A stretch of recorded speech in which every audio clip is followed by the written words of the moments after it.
c'è Antonio Banderas che ha dei consigli per vero, San Valentino, qualche prodotto? Certamente, come Siamo vedi, tutti Gigi, orecchi. sto studiando un po' di prodotti, vedo, e sto studiando un po' di cose, però ho già inventato delle cose per San Valentino. Per San Valentino, per esempio, eravamo stufi dei soliti cuoricini e mi ho inventato questo, eccoli qua, i polmoncini.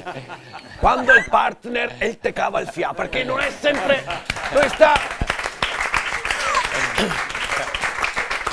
Perché noi sta sempre amore, ma anche delle volte che del diatribe, oppure che ad esempio con le quali le milse con ovi sbattuti per un pieno di energia. Andiamo avanti un po'. I duodeni.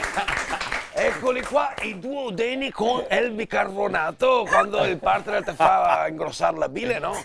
Dopo andiamo avanti e vediamo cosa che abbiamo inventato di nuovo. Vediamo un po', eccoli qua, i ciucciottini, morbidi bacciotti alla fragola, perché proprio qua, dicevo così, quando magari la borrosa è distante, per esempio, oppure le tette biscottate. Eccole qua. Belle cicciotte come piacciono a Gigi. Questo qua Gigi, pensando a te o pensare bene, alle tette, biscotti, belle cicciotte come piacciono a Gigi. Quando andiamo avanti, sempre per Gigi, ho pensato a questi qua, gli aiutini, con aggiunta del grano duro.